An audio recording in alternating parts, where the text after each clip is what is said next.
Hi, Linda.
Linda, can you hear me?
Hello.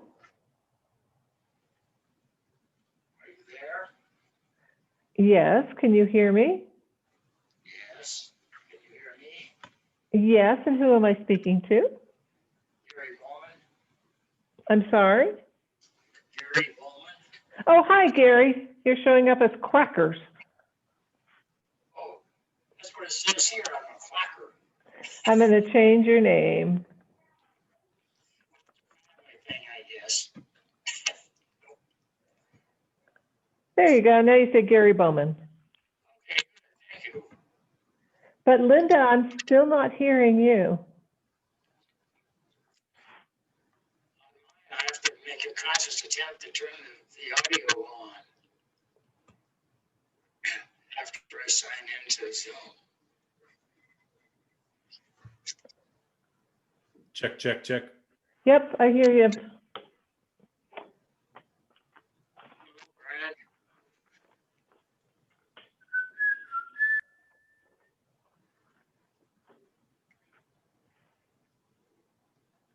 Hello. Hello.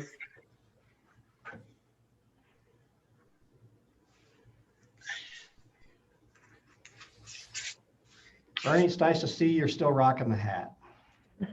Yeah, you know, it's I've been dyeing my hair clear these days, so it's Yeah, right. a necessary accessory.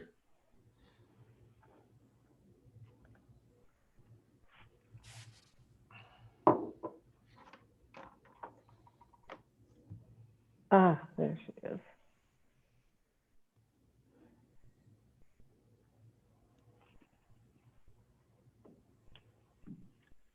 Linda, can you hear me?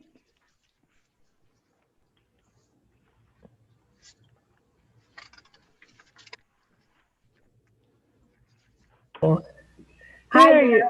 Hello, good. You were able to connect. But how do I, start the video, okay. Hi there, There you are. Okay, good. Doug was able to help you. yes. Okay, good. How are all you guys tonight? Good, Linda. How are you? And it's nice to see you. Pretty good. Good to see you.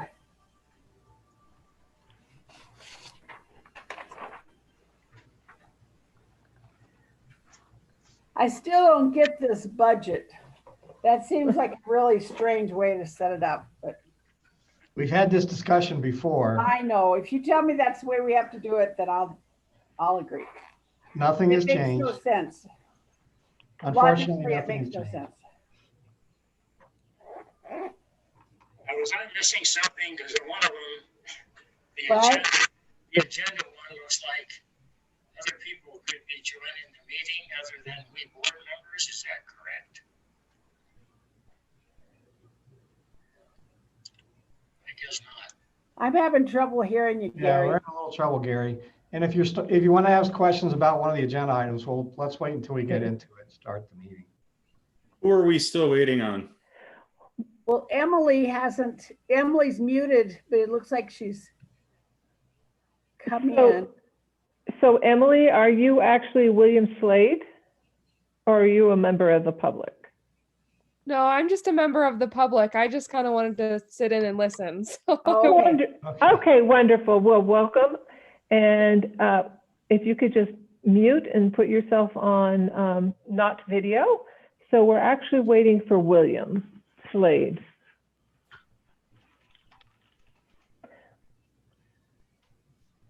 Nancy, are you going to be moving, or are you just a static picture? Would you like me moving? It helps with the bandwidth if I'm not showing. Oh, okay. All right. But here I am. Hi. That's called proof of life. I like your fancy backgrounds you guys got. You guys are definitely a Zoom, different level of Zoom user with your digital backgrounds that you're floating in and out of. That's You've done true. it once or twice. Yeah.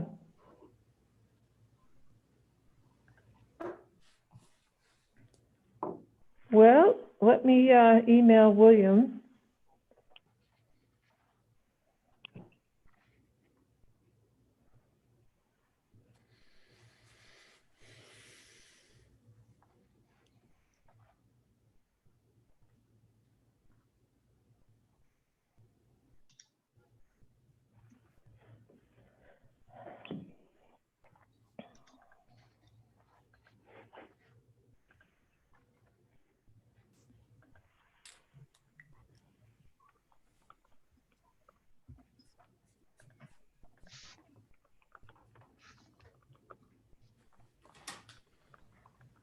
Hello, Logan.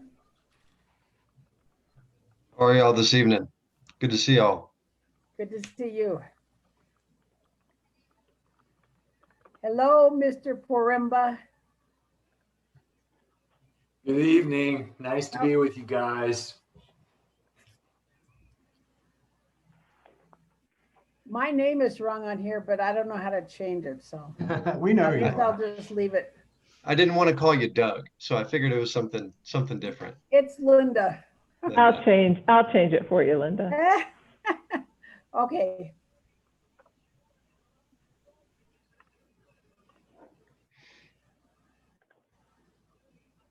So Gary, what were you saying when we couldn't hear you?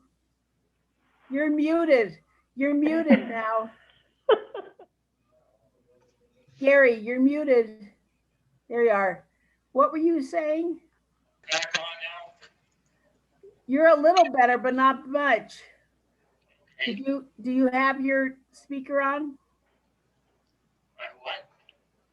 Is your speaker on? Yeah, Okay. What was your question? I was just wondering if you could hear me.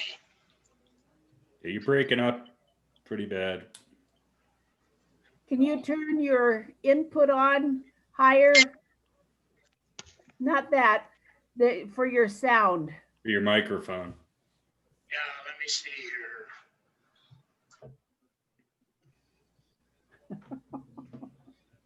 We can see you just fine. So Chair Costello, I have reached out to Mr. Slade. I have not heard back from him, but we do need him or Mr. Spurgeon for a quorum. Mr. Dunning does not get appointed until February, or he's appointed, but his term does not become active until February. So we need one more person for a quorum. Did both of those folks say that they would be available tonight? Mr. Slade said he would be in attendance. Mr. Spurgeon is traveling, said he would try to attend, but no guarantees. Okay. Well, I guess we have to wait a few minutes. Indeed we do. I will see if I have a phone number for Mr. Slade. I do not, I'm sorry.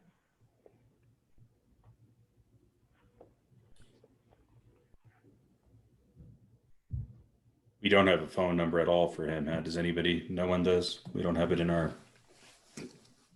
I'll see if I have it, but give me a second.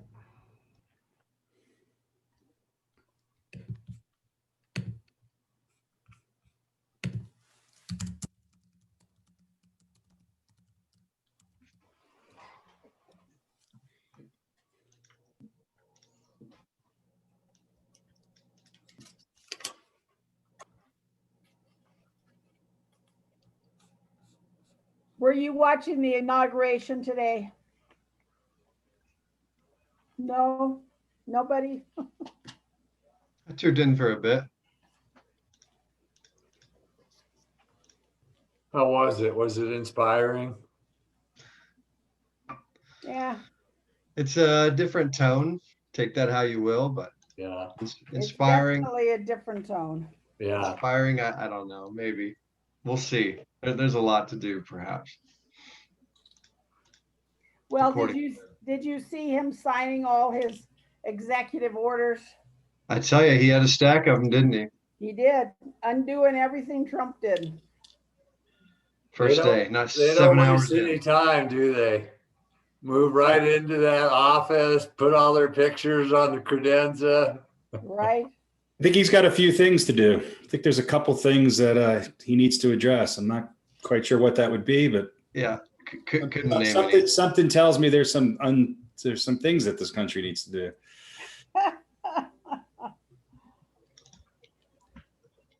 I unfortunately don't have a phone number for Will either, so I think we're stuck for a little bit. Were you able to email him, Nancy? Yeah, we I sent an did. email. I did.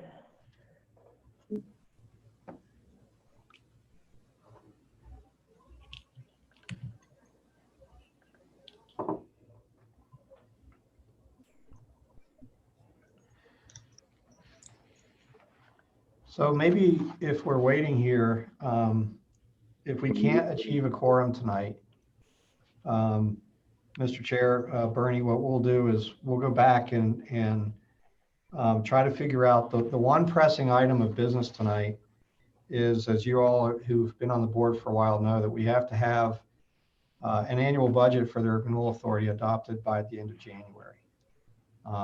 And so we need to conform with the state regulations around that. If we can't achieve a quorum tonight, we'll try to see if there's any alternatives around that, or obviously try to reschedule the meeting prior to the end of the month when more people can make it. So I apologize to Mr. Dunning that you can't take part in this. It would be helpful, obviously, but we have both the state deadline and your term starting, and they're not quite matching up. I understand. So, Thanks for having me this evening regardless.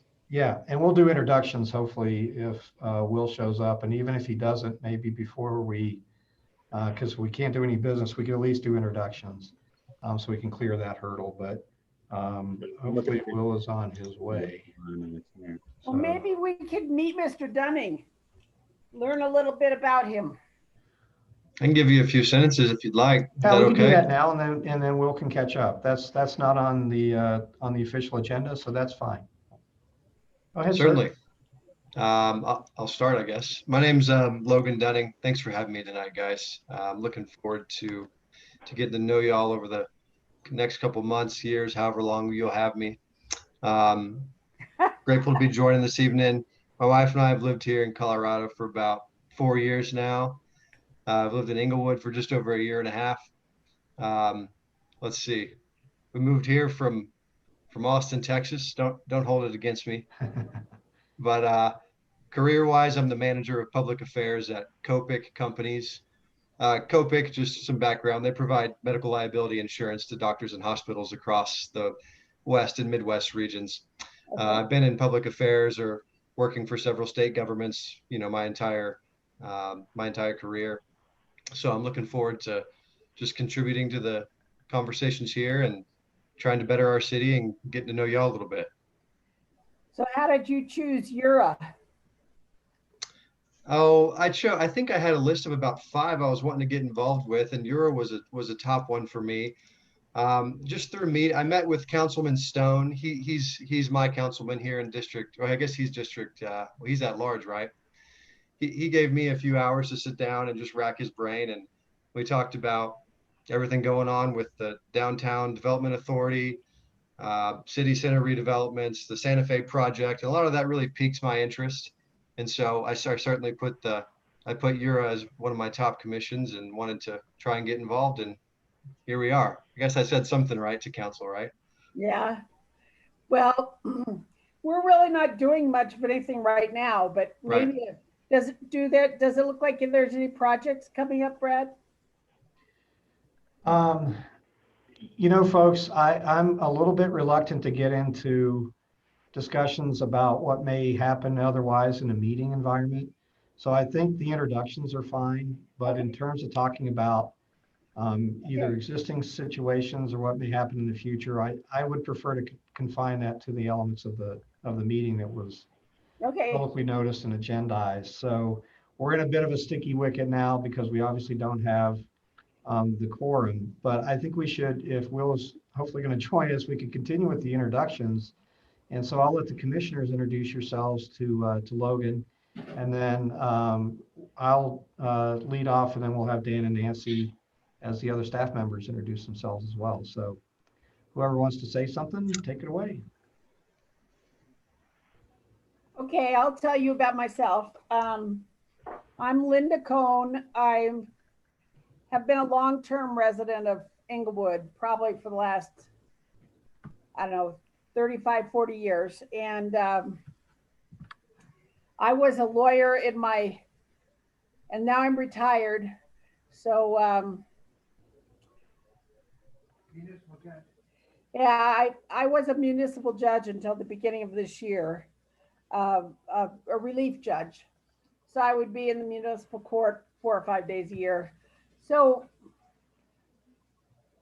EURA is interesting. We had a sale of a piece of property I think, what, 2 years ago.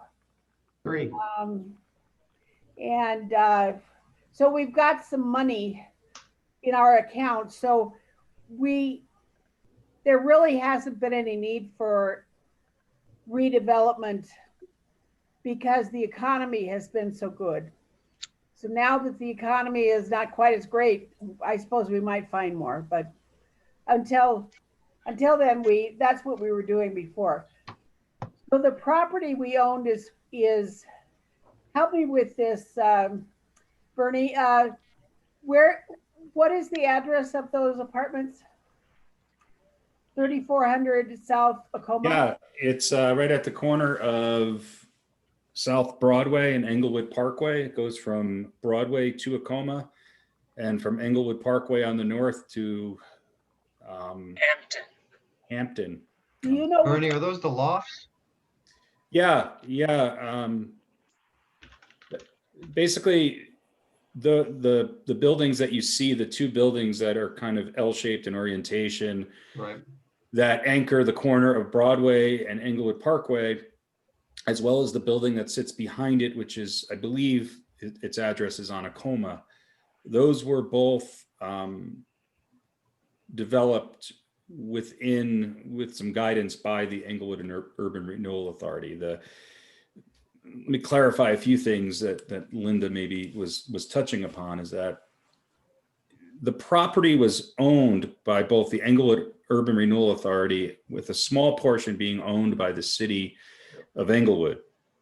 And we were able to basically work out an agreement to purchase that property, the portion that was owned by the city, and put an RFP out to developers to develop that site. And we established guidelines within that RFP and went through the process of picking a developer, going through the necessary public hearings and things of that nature in order to get that project completed. It's a little different in that we are at a situation now, and I don't want to get too far into this because I don't want anything to be said that's needs to be said on the record to be, and I would probably defer to Brad to kind of clarify all of this. But so that was sort of the biggest project that we've had. We don't have any active urban renewal sites, active in the sense that we're pursuing any construction on them. And we're in an interesting situation in that the areas that had been designated for urban renewal are expiring, and we have not engaged in any new urban renewal sites. And we'll go through a little bit more of what that actually entails. But the difference being is that it has to be a designated urban renewal project area.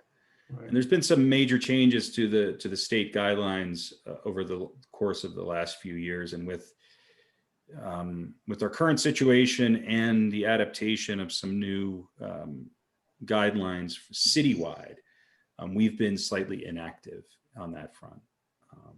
And so we'll go through a little bit of where we stand on things, but we don't have any active urban renewal projects currently within the guidelines of the EURA. Logan, I apologize for not having reached out to you before tonight. And one of the things that I will plan to do is in the next week or so, try to set up some time for you and I to talk, and I'll give you the complete overview of kind of how the Urban Renewal Authority works under state law and how it's kind of traditionally worked here in Englewood as well. And follow up on some of what Bernie said in terms of where the authority is positioned at the moment. So if you're up for that, I will definitely reach out to you in the next few days. I'd welcome that conversation. You can send me a Zoom link or a cell phone. We can connect whatever means works for you. Will do. Thanks. And if you understand it in full, then you're required to give us all a summary, because I don't think anybody other than Brad maybe understands everything going on. There will be a test. Yeah, it'll be a test. Duly noted. If you get 30% right, you pass. Yeah, right. I like that. When's the last time, if I may, when's the last time you guys met? Last year around this time. Okay, that's what I thought. I just want to make sure I was reading the calendar correctly. Not to interrupt you, but I found a phone number for Will online, and I called it, and I got no answer. I'm not sure if that was the correct phone number, but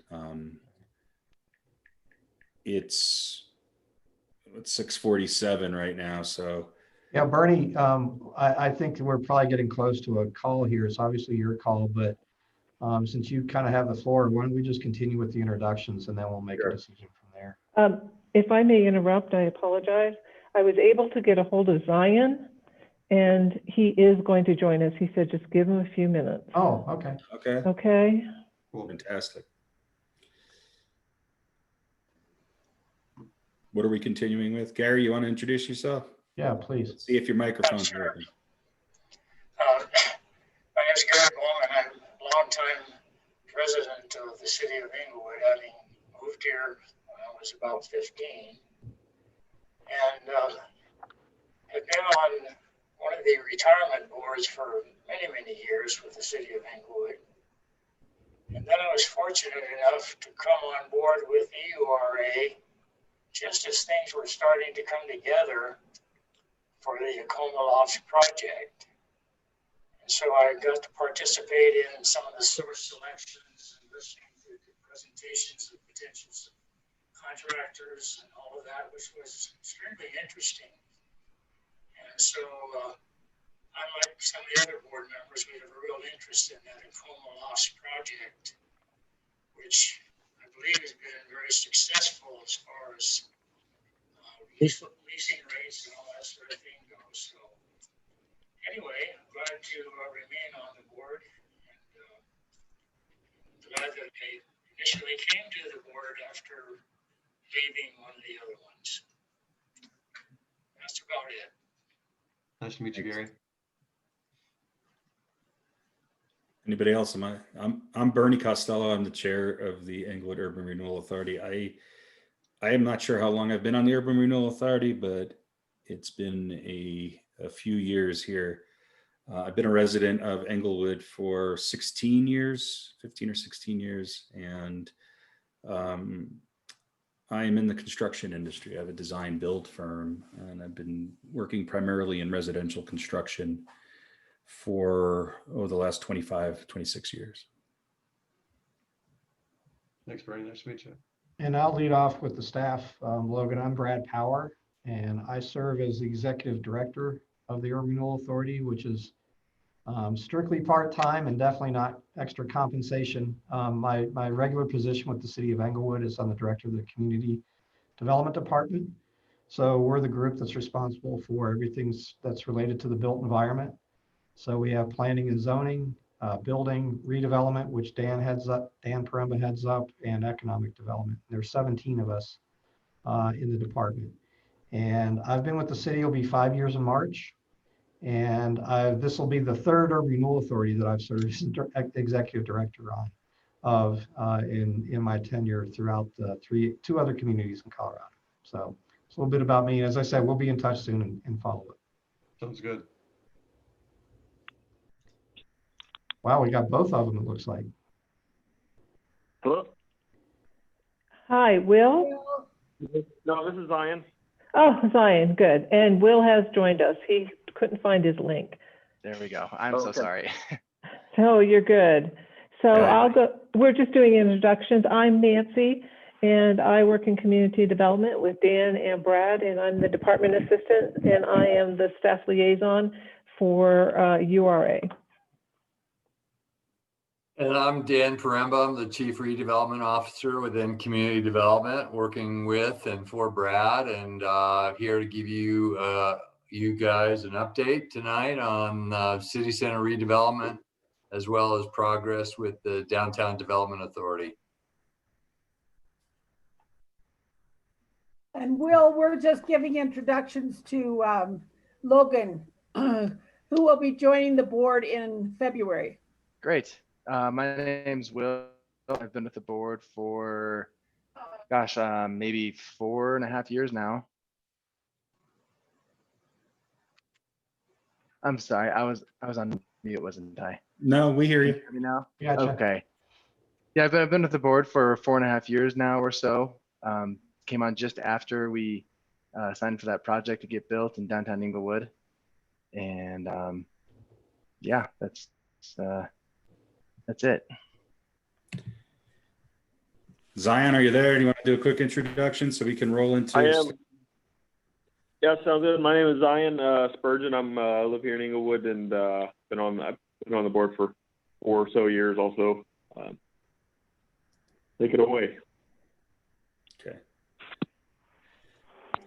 Nancy, do we want to start with the public forum? And Can I do, I know this is redundant at this point, but I do need to do a quick roll call. that'd be great. Okay. Mr. Bowman. Mr. Slade. Present. Mr. Spurgeon. Present. Ms. Cohn. Present. Chair Costello. Present. And our council member, Mr. Stone, is absent. Okay, let me check with Emily. Emily, do you wish to speak or under public forum, or are you just observing? I'm just observing. Thank you, though. Okay, thank you. Okay. New business. Where are we up to here? I'm having a hard time. You're on new business in your election of New office. business, election of chair and vice chair.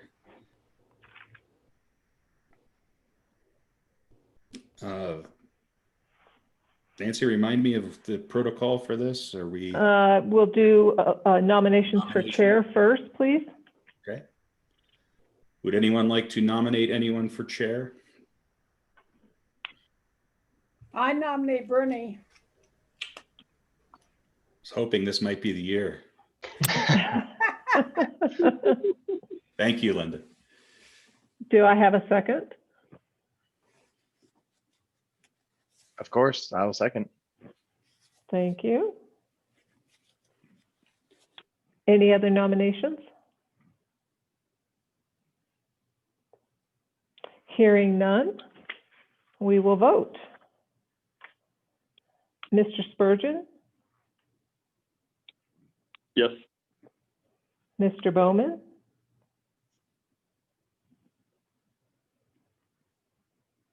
Gary, you're muted.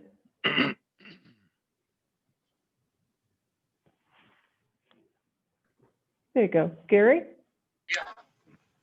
Should be unmuted now. Yep. How do you vote on Mr. Costello as chair? Oh. Yes. Thank you. Mr. Slade? Yes. Thank you. Ms. Cohn? Yes. And Chair Costello? Yes. Thank you again. And now we'll move on to nominations for vice chair. And if I could, I just remind the Oh. board that Linda Cohn is currently serving as vice chair. Thank you.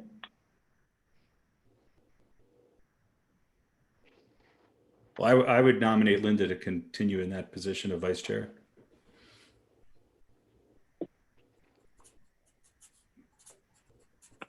And is there a second? Yes, I will second. Thank you. Are there any other nominations? Hearing none. Mr. Spurgeon?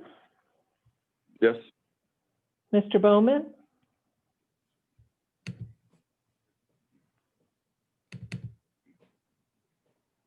Gary, did I lose you? I think we lost him. Okay. Mr. Slade? Yes. Ms. Cohen? Yes. And Chair Costello? Yes. All right, congratulations, Vice Chair Cohen. Thank you.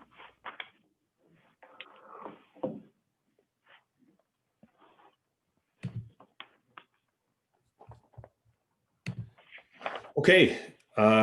Can we move on to the next item, which I believe is the 2021 budget? Correct. Okay.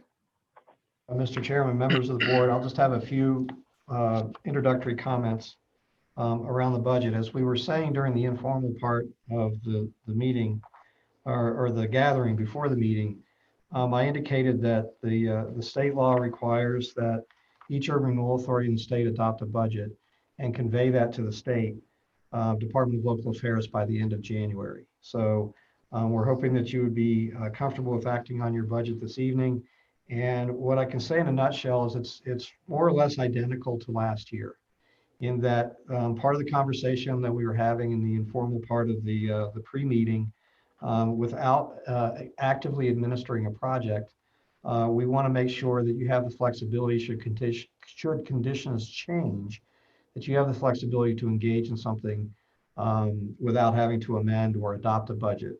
So the lion's share of the set aside for the budget for 2021 mirrors the same expense amount from last year of 198,500, which would essentially be tapped for other expense. There's a few other line items that are fairly minor in nature compared to that, including the annual audit expense, some expenses for any legal fees that would come up, training, and a couple of miscellaneous expenses. So as I said, the budget amount is the same as last year.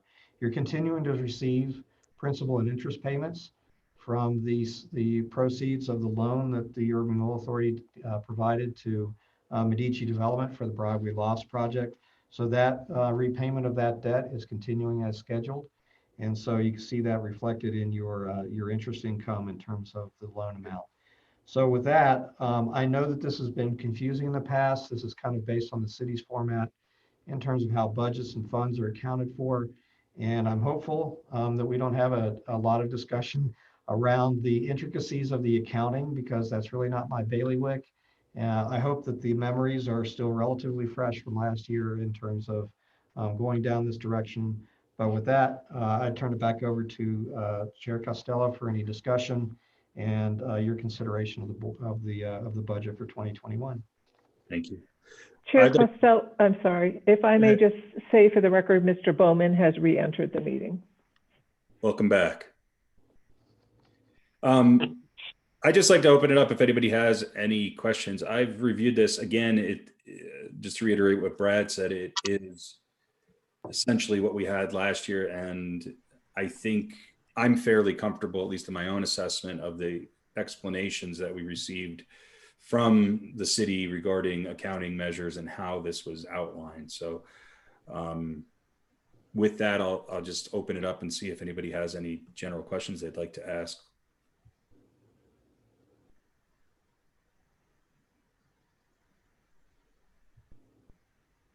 Anyone? Okay, so the only thing I would say in terms of points of clarification, the way I look at the URA budget is and finances, they're essentially, a few pots of central kind of funds. I mentioned the interest that you're receiving relative to the loan payment from the Broadway Lofts project. There's your annual budget of just under 200,000. And then there's your kind of cash on hand, which right now, as of late last year, was just a little bit under $450,000. So that's kind of the three main areas of the finances. And again, the idea with the 198,000 is to make sure that you can be fleet of foot should conditions change relative to exploring a project. So I appreciate your understanding of the accounting, and we'll look forward hopefully to a motion. I would move to approve the budget as written. I'll second that.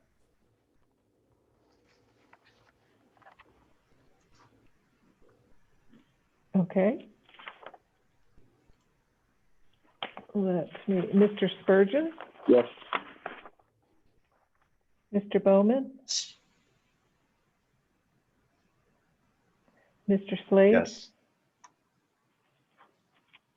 Ms. Cohen? Yes. And Chair Costello? Yes.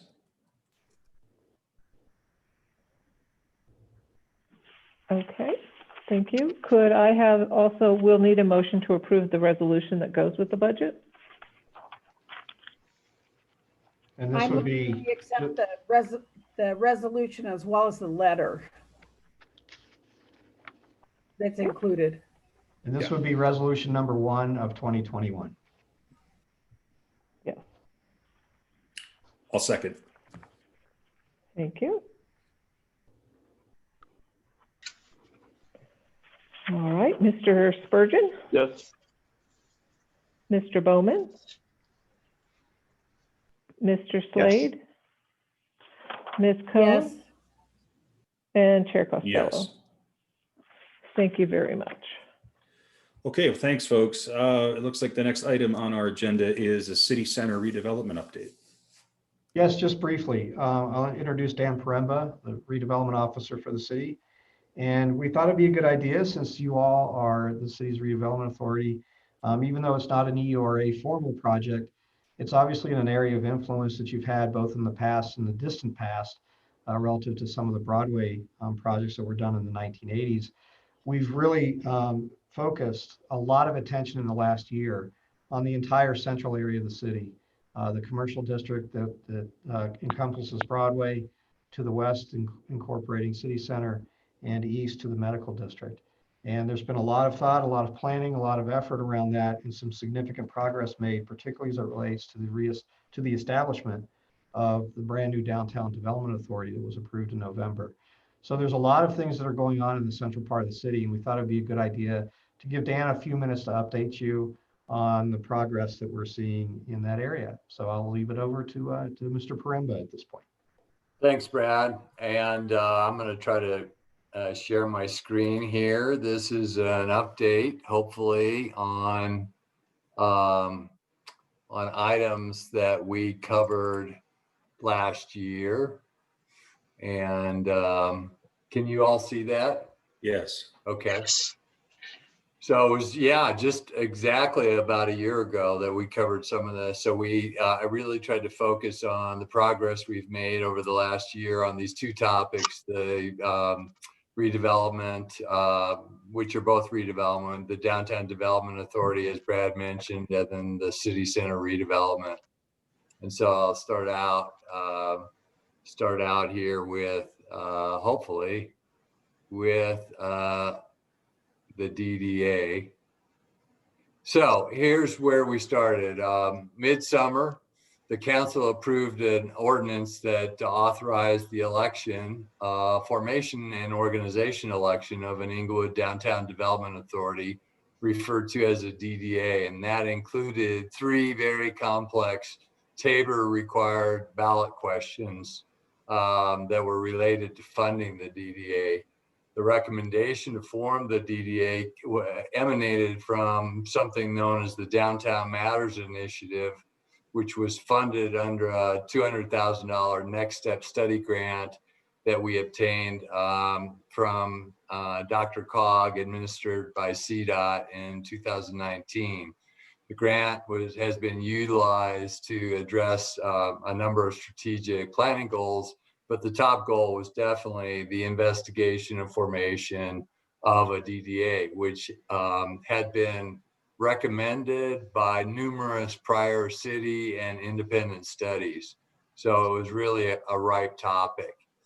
So as we really got started, as you might imagine, in February, of course, COVID really hit in earnest, and all of this initiative then needed to be conducted online. And we had a pretty big consultant team that was headed up by Dig Studio. And we had, many, many meetings. We selected a steering committee that consisted of 25 people from downtown, and they represented the 3 sub areas of the DDA. And I'll show you that in the next slide.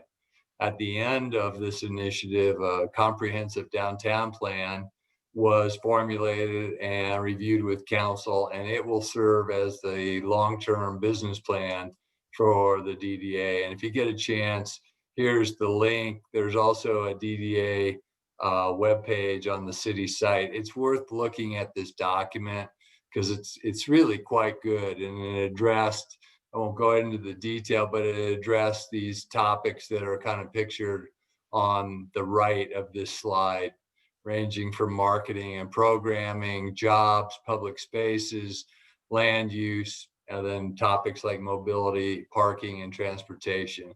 But it's a really good document.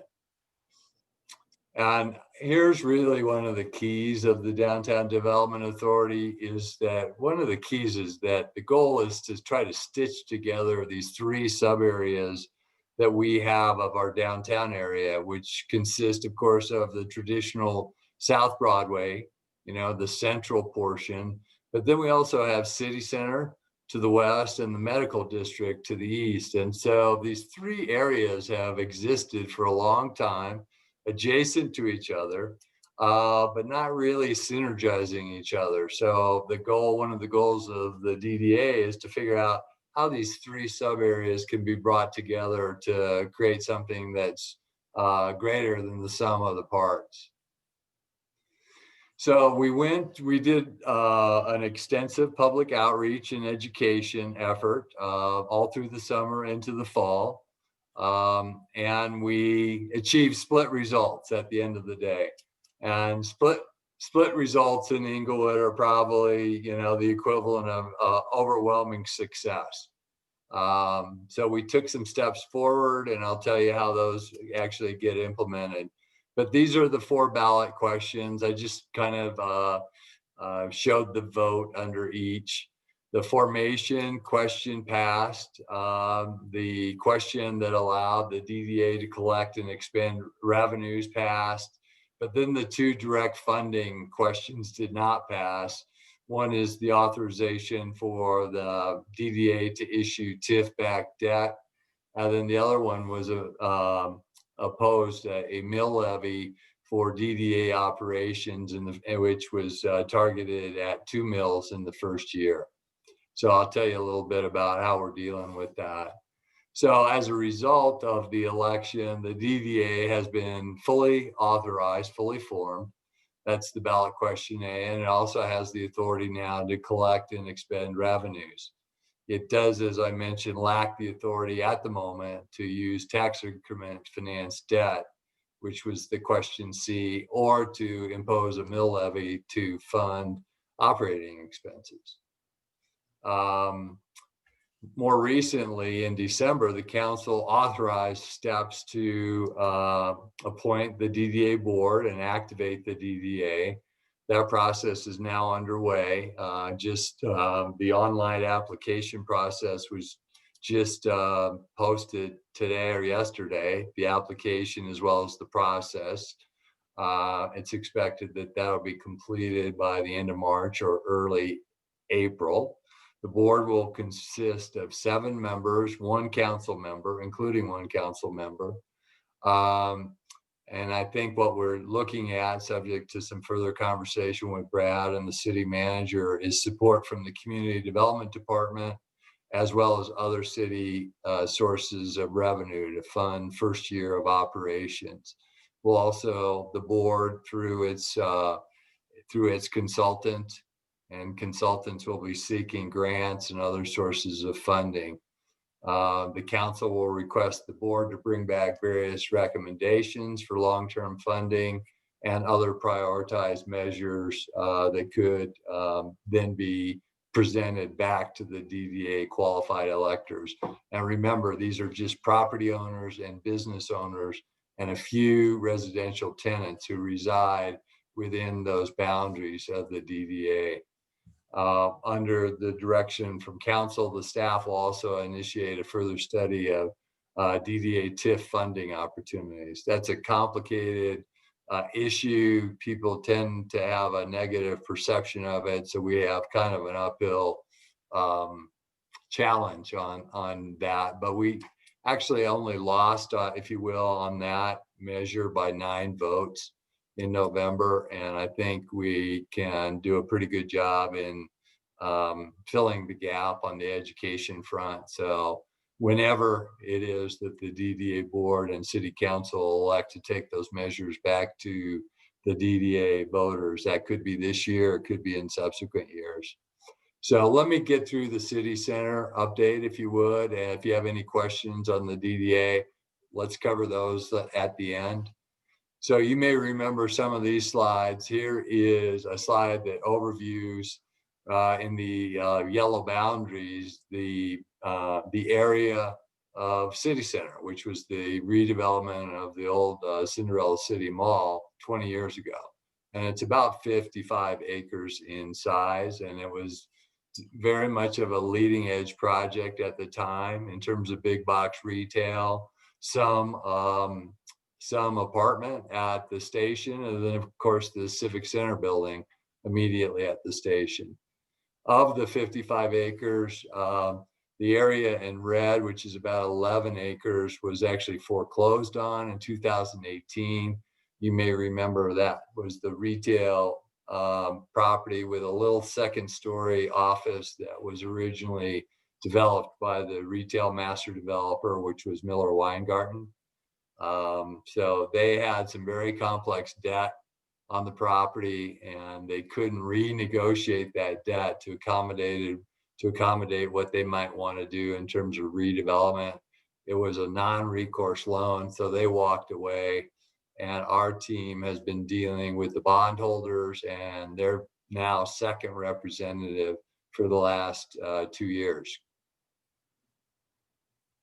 Here's, I just tried to list the points because we get asked this question a lot, you know, why redevelop city center? Why make it more, you know, mixed use, more dense? And of course, these are some of the reasons. It is a fading, dated center, particularly in our modern world where retail has moved increasingly online. So the big boxes particularly are negatively impacted by that. There is an opportunity, we've talked about it for many years in Inglewood, of adding hotel, additional office, and of course the thing that's really needed to make this area thrive is more residential in close proximity to the station. And I think the other thing that can happen, and this works in tandem with the DDA, is that a healthy city center can really help revitalize all of the central business district. Of course, sales taxes, property taxes have been flat or fading, and so redevelopment can do a lot there. And we also look to find ways to monetize the city's property interests in city center, where the city currently receives no value for its real estate. So, but the big thing, you know, that I look to is how can we create a real vital people-oriented place here that can retain and attract Inglewood employers, residents, and downtown retailers and restaurants. We, you know, so many of the new residents moving into Inglewood, and that's both boomers as well as millennials, are looking for places. You know, they're looking for interesting places that they can hang out, shop, experience different, you know, cultural events.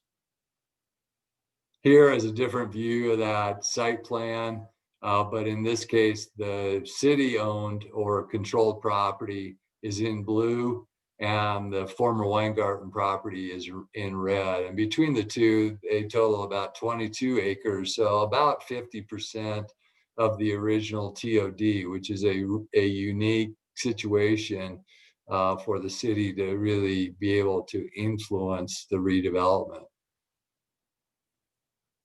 And here's our progress over the past year with the firm that was selected as the city's preferred master developer. It's a firm referred to as SKB, also known as Scanlon Kemper Bard. They're out of Portland. They were selected following a very long procurement process. And so earlier this year on February 18th, the council approved an exclusive negotiating agreement with them. That then turned into a preliminary development agreement, which we refer to as the PDA. And that was approved by council in June. We've been operating under that since that time and working towards what's envisioned to be a master development agreement. Originally, we thought we would have that presentable to city council right about this time, but of course, COVID had many impacts along the way. And I think we are currently discussing with SKB possibilities for extending the preliminary development agreement to give them, of course, some additional time to deal with conditions in the economy as well as the real estate market. The PDA actually expires later this month, but as mentioned, we are discussing an extension to that. The two parties have the right to voluntarily extend it. And so that's under discussion right now. We had a very interesting coordination opportunity evolve this year. As I mentioned, the Weingarten property, it is currently represented by a special, what's known as a special servicer called L&R Partners. And largely because of COVID, they actually came back to us. They came back to the city after originally stating that they were just going to proceed on their own to sell the property. They came back and really entered into a conversation about what could we do together that would enhance the marketability as well as the value of their property. And so we've come up with quite a puzzle solution here that kind of puts SKB and LNR together under something we've referred to as the framework agreement. And the city council has generally given us the direction to proceed on the basis of the framework agreement. But what that would do ultimately at the end of the day is it would terminate the ground lease under the former Weingarten property and facilitate the transfer of that property to probably 3 different buyers, one of which would be SKB, who is actually looking to buy 4 key parcels. A key part of this overall puzzle is the rezoning from the current PUD city center zoning back actually to the original mixed use B1 zoning in this area, which matches up well then with areas to the east, including Old Broadway. Then there's a discussion as part of the overall deal, if you will, for the city to generally support at least one 350-unit multifamily project on the former Weingarten property, which would kind of open the door to the maximum value recovery that they could receive. So council approved this direction in October following lots of conversation. The thing that Brad and I really hit on is that without this intercession, if you will, by the city and us playing matchmaker between LNR and SKB, LNR's path would have included leasing up the vacant spaces, extending other leases, and then selling the property as is. And the problem that presents for the city is the extension of those leases would very likely take the Weingarten property, the former Weingarten property, out of play for redevelopment for probably 10 to 25 years. So that area would just really sit there kind of as is without anything dynamic really able to occur there. And so there's your early 2021 overview, and I'm happy to answer any questions.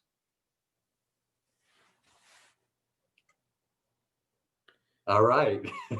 I have actually a question, which I think is probably know the answer to, but is there something legally binding both the people who vote on and the people who are allowed to become or apply for the board members to have to live in the designated areas? In other words, can these items be brought to a citywide vote, or is there something legal binding it to the designated areas of redevelopment? Good question, Bernie. I'd say there's 2 parts to it. As far as the DDA proper itself, the board members really are required to be what's referred to as qualified electors within the DDA. So they have to within those boundaries either be business owners, property owners, or residential tenants. Okay.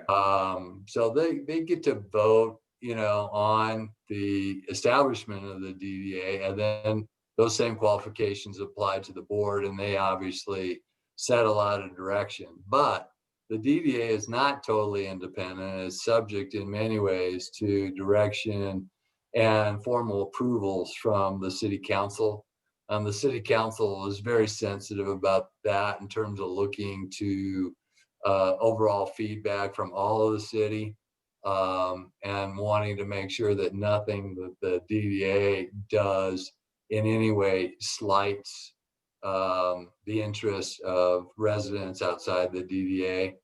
And actually, this impacts the conversation as it relates to TIF financing, because there's a concern that somehow that is not fair to residents outside, where in fact it actually creates quite a benefit for residents outside the DDA, but we have to address that through further education. So are you saying that the TIF financing piece could possibly be voted upon beyond the boundaries, or no?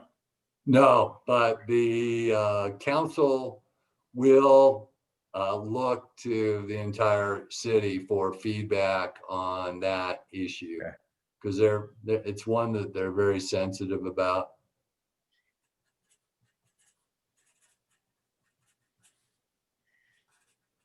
I had a question. Yeah, Linda. The 350 residential thing, that basically equates to an apartment building? One apartment building, yeah. And so LNR and their bondholder and the bondholders that they represent really want a fairly strong assurance from the city council that at the end of the day, they can get at least one major multifamily project approved on their property.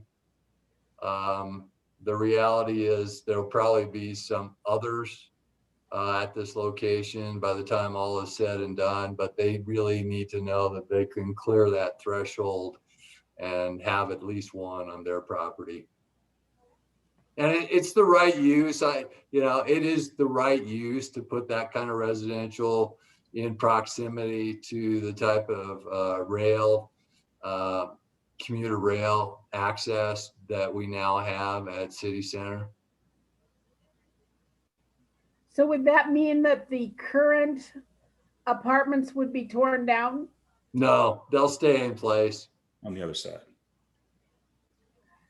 And they could be renovated, and they're the way they sit on that site, they have a lot of open space in the centers of those buildings. There's been some discussion in architectural circles, Bernie, about coming in and putting kind of a tower in the middle of those, but you can imagine the coordination and logistical challenges. I don't think it's something that's imminent, and those buildings, given that they just sold recently, high probability that they stay in place as is. Yeah. And there was some discussion about the city moving out of city center. What is the status of that?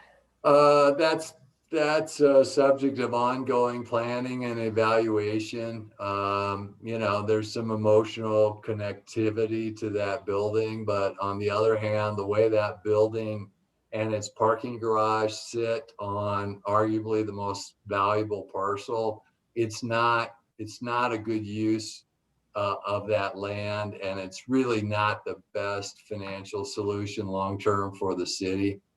So I think there will be consideration of ways that the city could move potentially nearby. And I think there'll be, at the end of the day, consideration about renovation of that building in ways that could leave major components of the city in there, but perhaps combine it with private sector uses. Okay.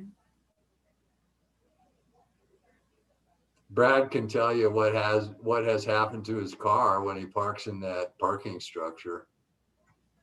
What happened to your car? Are you having pieces? Let's just say the parking structure is aging, and fortunately the piece of concrete that fell onto my hood was very small, but the parking structure is definitely approaching the end of its life cycle. Let's just say it that way. Aren't there some concerns regarding the building in general as far as its current state? Well, I think one of the things that the city has kind of confronted since day one relative to the Civic Center building is the annual cost of operating it relative to, it's got tremendous open volume, which makes for interesting space. in some folks' mind. But in terms of the, the 140 or so thousand square feet, and compared to the amount of employees that are in here day in and day out, it's a very expensive building to operate and maintain. Mhm. And it's aging as well. It was built in 1985.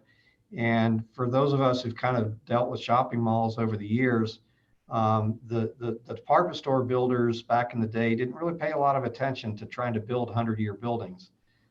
So these buildings have a life cycle as well. And every year it seems to kind of get a little bit more expensive to operate and maintain this building. So Dan is right in terms of there's obviously not been any discussion around a final scenario for the city's disposition of this building or renovating it, but it's definitely part of the mix. And there's all types of scenarios that could be, the outcome here, including, as Dan said, some type of renovation. Maybe the city consolidates and there's some income opportunity from other parts of the building, or if there's a solution that would be nearby for the city in city center as well. One of the things that's come up, which is maybe, we're an anchor tenant here, obviously. And are there ways that maybe we could take our status as an anchor tenant and place it in different areas and create more people destinations in this area? So maybe there's a library in a part of it, and then there's Yeah, that's what I was going to say. the administrative functions in another part of it, so that we disperse the activity and the visitorship throughout the site. But that's all still in front of us. There's a long way to go in terms of those discussions, both obviously with our developer partners, but most especially with the city council in terms of the ultimate decision makers there.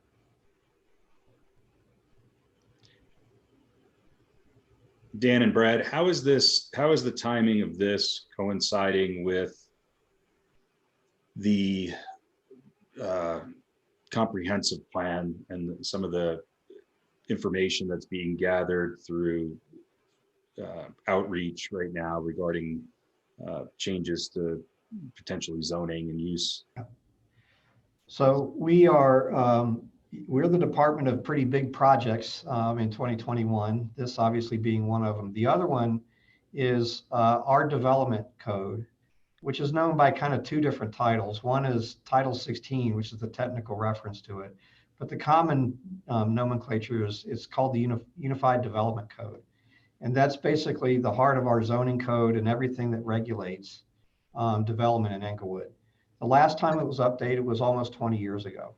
And obviously development patterns, construction standards, and that type of thing have really evolved pretty tremendously in that time. So we've worked with the City Council and the Planning and Zoning Commission, which is actually meeting, and we've kind of split it into two aspects of completely rewriting and taking a brand new look at our entire development code. We've spent the last 4 months on a community outreach effort to ask the community what is important in terms of development values and the development pattern that Englewood should try to maybe think about for the next generation of its evolution. And so we've gone through various ways of, in the COVID environment, trying to outreach to the community and get some feedback about what's working, what's not working, what type of things that we should maybe incorporate into our new code relative to things like solar access or green building codes, and what neighborhoods are maybe stable for development, shouldn't change much, and what other areas could maybe accommodate more change over time. And those types of things we're starting to try to wrap up what we've heard. And then in February, we're going to go to the City Council and say, this is what we've heard. And now what we want to do is take that next step and engage in the community in a different way and talk about the actual standards themselves and try to come to some agreement over the course of probably about a year. These are not very quick efforts. They take an enormous amount of time. This code itself is probably a couple hundred pages in length. It's very complicated. And what do we do to try to make sure, as I said a minute ago, it reflects the next generation of what the community would like in terms of the development standards that we should have in the community. I should say that this is not without controversy. Obviously, there's been a lot of change in Englewood, particularly over the last 5 years, 5 to 6 to 7 years. There's been a lot of development in the neighborhoods. Some people say that that's been, a sign of great progress. Other people say that there's been impacts on the development pattern that's been there historically. And so I think the challenge in both the challenge and the opportunity in this type of endeavor is to try to find that middle ground where we can preserve the historical context of large parts of the city, but also have some way forward that the local economy and the development pattern of Englewood can be sustained for a next generation of people who want to move here. As I said, for the course of the next 20 years. So it's going to be, as I said, a pretty major endeavor. We hope to get some direction from council to actually undertake that part 2, which will go more into how we actually rewrite our code to accommodate some of the things that we've heard in terms of the community feedback. But there's obviously be a lot of additional community feedback built in to that endeavor as well. So stay tuned on that one. We'll hopefully have some news from council in terms of proceeding on that direction in February, and it'll consume the balance of this year in terms of actually coming together around a new code. There's several other communities in the metro area that are kind of doing the same thing. I think Arvada in the last year or so has completed a complete rewrite of their code. I think Golden did so as well, or they're getting close. Westminster is actually, I think, coming to some conclusion around theirs as well. And there's a reason, as I said, why these tend to not be rewritten that often, because they're pretty significant in terms of the questions they ask, the community debate that's built around them.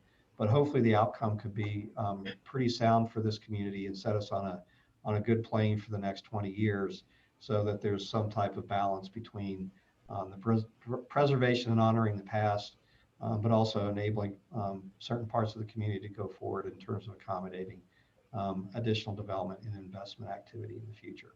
So hope that covered it, Bernie. I'd be glad to answer any questions. No, thank you very much. That's great. And I believe Edgewater is engaging in that same process right now. Yeah. No, thank you. That's fantastic. And I think it's much needed. And I, at least personally, appreciate the efforts that are going into that right now. And hopefully our city council will logically move that forward. Anybody else have any other questions? Dan, thank you very much. You're welcome. Thanks for having me.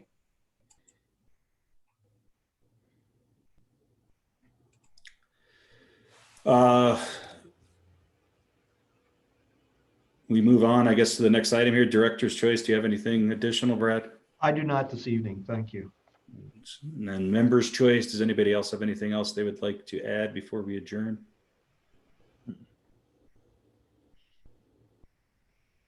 Okay. I believe we do have, is it Emily who is sitting in on our public listening? Do you have anything you'd like to add at this time? I'm just wondering if that PowerPoint will be available somewhere that I can download it, because that was eye-opening. Emily, this is Nancy. Yes, I will add that onto the packet that was placed onto iCompass. So you will be able to find that later tomorrow. Okay, perfect. Thank you. You're welcome. If there's no other additional questions, then I would make a motion to adjourn. I would second that motion. All right. Everybody okay with that? Yes. Yes. All right. Meeting adjourned. Thank you so much, folks, for putting this together. Thank you Nice to all. meet We you all. appreciate your time, and we'll be in touch. Okay. Thank you. Thank you. Thanks, everybody. See ya. Bye. Take care. Good to see everyone. Hey, Bernie, it's Nancy. Can you stay on real quick? Yes, absolutely. Thank you. Nancy, I sent you my cell phone for future use if you ever need Yes, thank you so very much. it. Nice to meet you all. Thank you for having me this evening. You Thanks, bet. Logan. Welcome. Thanks, Logan.